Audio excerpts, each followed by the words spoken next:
আগের কথা। বেশ বড় এক বট গাছের নিচে বাস করত একটি মিষ্টি হাঁস। সে সারাদিন নদীতে খাবার সংগ্রহ করত। একদিন সন্ধ্যায় সে বাসার উদ্দেশ্যে রওনা দিচ্ছিল আর বলতে লাগলো, ভাল লাগে না, আর কতদিন এভাবে একা একা খাবার সংগ্রহ করব। কবে যে আমার বাচ্চা কাচ্চা হবে, আমায় মা বলে ডাকবে। ওদের সাথে অনেক মজা করব, ওদেরকে সাথে নিয়ে অনেক খেলা করব, আর এখানে ওখানে ঘুরতে যাব। এ কথা বলতে বলতে সেই মিষ্টি হাঁস তার বাসার কাছে আসে।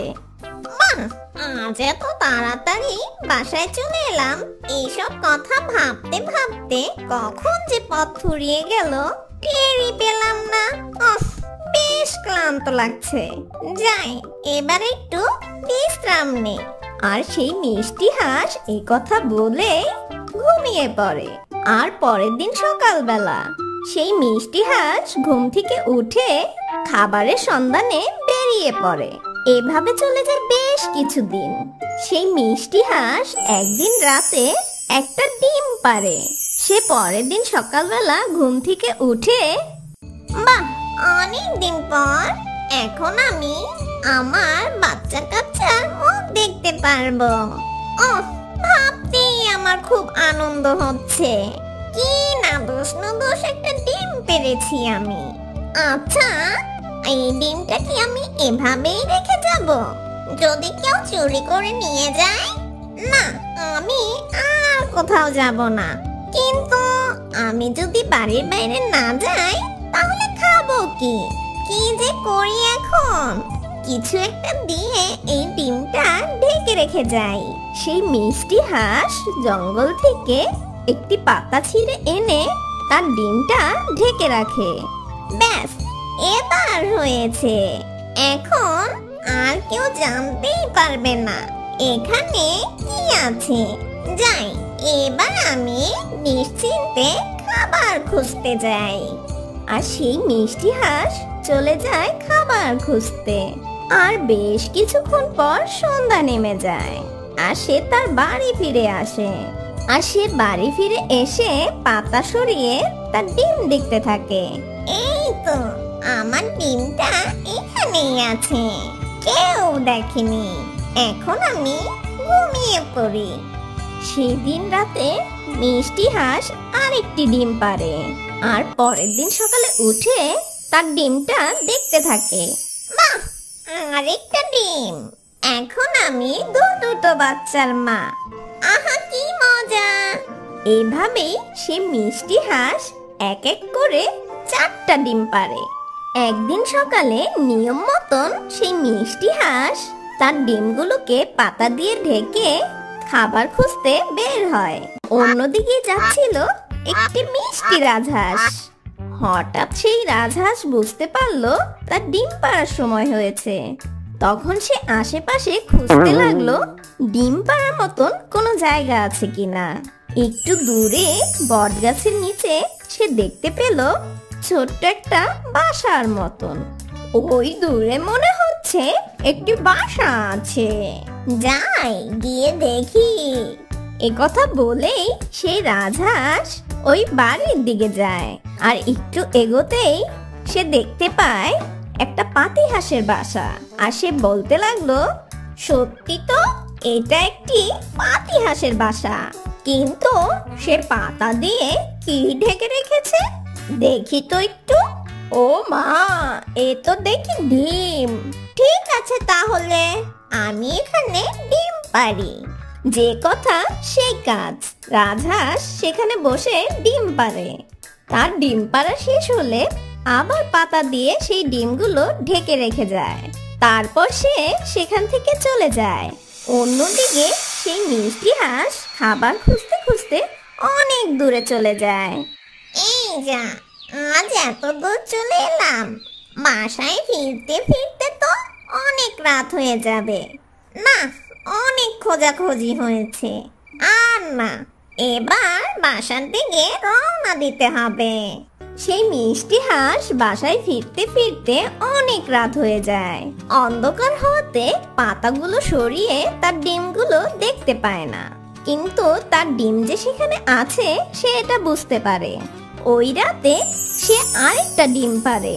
পরের দিন সকালবেলা সে ঘুম থেকে উঠে, আরে ডিম তো 5টা হওয়ার কথা, এখানে দেখছি 6টা ডিম, তাও আবার একটা ডিম অনেক বড়।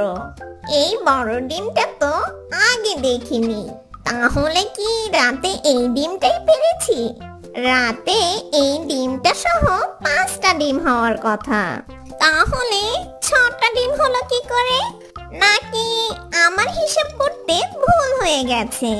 তাও অবশ্য হতেই পারে, আমি হয়তোবা ভুল করেছি।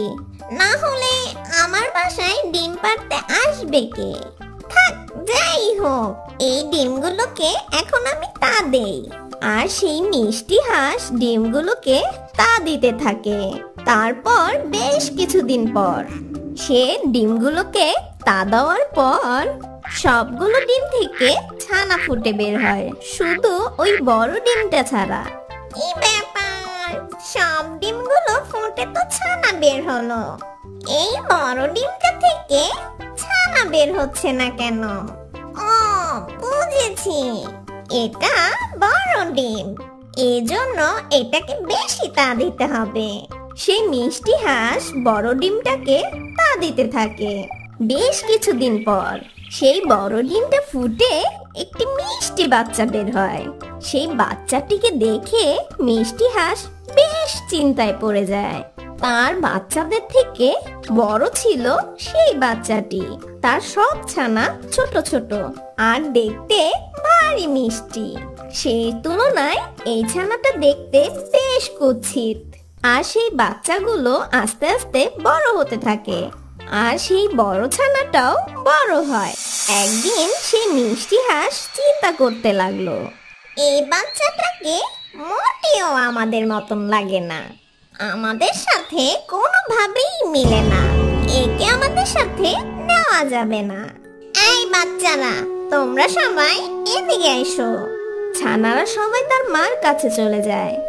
আজ থেকে বড় ছানা বাসায় থাকবে, আমরা ওর জন্য খাবার নিয়ে আসব, ও আর আমাদের সাথে যাবে না। ঠিক বলেছ মা, এই কথাটা আমরা তোমাকে বলতেই চেয়েছিলাম, কিন্তু আমরা বলতে পারিনি তোমার ভয়ে। ওকে আমাদের সাথে একটু মানায় না মা, আমরা সবাই দেখতে ভারী মিষ্টি, আর ও আমাদের থেকে বেশ কুৎসিত, ওকে দেখতে বেশ বড় আর ভয়ানক লাগে। আচ্ছা আচ্ছা বাচ্চারা, চলো আজকে তোমাদের নতুন জায়গায় নিয়ে যাব। এই বড় ছানা, তুমি এই বাসাতেই থাকবে, কোথাও তুমি যাবে না, এই বলে দিলাম আমি। সবাই সেই বড় ছানাকে রেখে চলে যায়। সেই বড় ছানা খুব কষ্ট পায় আর সে কান্না করতে লাগলো। আমি দেখতে বড় আর উদ্ভট, এটাই কি আমার দোষ? সবাই কেন আমাকে এত ঘৃণা করে? আমাকে সবাই একা রেখে কেন চলে গেল? আমি যে বেশ ভয় পাই একা থাকতে। আর সেই মিষ্টি হাঁস তার বাচ্চাদের নিয়ে অনেক দূরে যায়, আর সেখানে সবাই খেলতে থাকে। দেখেছো সবাই, আজকে কি সুন্দর লাগছে এই পরিবেশটা। ওই কুৎসিত ছানাটা আমাদের মাঝে নেই বলে আমরা খুব মজা করতে পারছি। ও থাকলে আমি খুব ভয় পাই, ওকে দেখতে খুব ভয়ানক লাগে। মা মা, তুমি আমাদেরকে ওদিকে নিয়ে যাবে?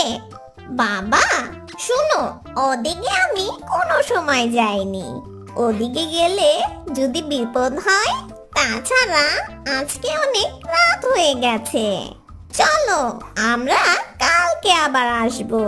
ঠিক আছে বাচ্চারা? আচ্ছা মা, তাহলে আমরা কালকেই আসবো মা।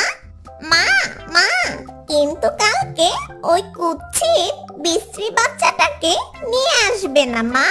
ঠিক আছে, চলো বাচ্চারা। আর সেই মিষ্টি হাঁস আর তার বাচ্চারা বাসায় চলে আসে।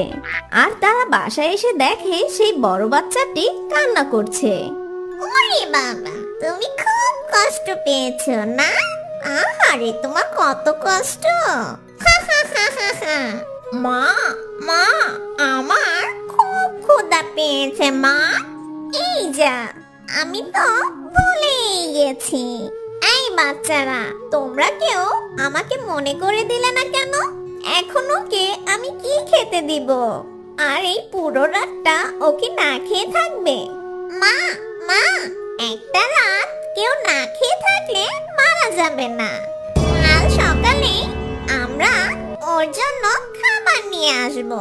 সেদিন খাবার না খেয়ে সেই বড় ছানাটি ঘুমিয়ে পড়ে। পরের দিন সকালবেলা সেই মিষ্টি হাঁস আর তার বাচ্চারা চলে যায় খাবার খুঁজতে। আর সেই বড় ছানাটি খিদের জ্বালা আর খুব অভিমান করে বাসা থেকে বেরিয়ে যায়। প্রবাহমান নদী বেয়ে চলতে চলতে অন্য একটা হাঁসের কাছে গিয়ে খাবার চায়। তারাও তাকে দূর দূর করে তাড়িয়ে দেয়। তারপর খিদের জ্বালায় বাধ্য হয়ে নিজের খাবার সে নিজে খুঁজে নেয়। এভাবে কেটে যায় তার দিন। আর দেখতে দেখতে সেই হাঁসের বাচ্চাটা অনেক বড় হয়ে যায়। হঠাৎ একদিন তার মায়ের কথা খুব মনে পড়ে। অনেক দিন হয়ে গেল মাকে দেখি না। আমার ভাই বোনদের সাথেও দেখা হয় না। যাই গিয়ে একটিবার তাদেরকে দেখে আসি।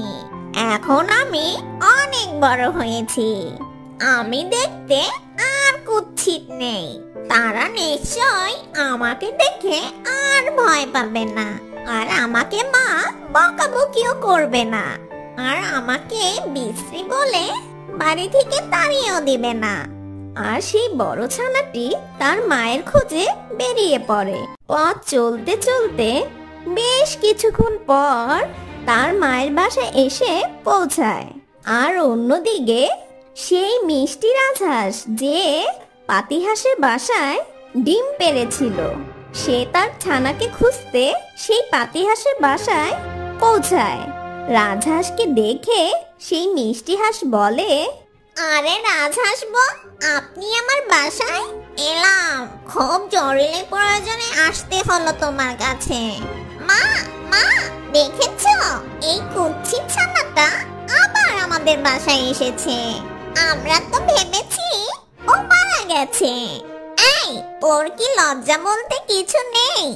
তোমাকে এত করে অপমান করেছি, আর রাতের পর রাত তোমাকে না খাইয়ে রেখেছি।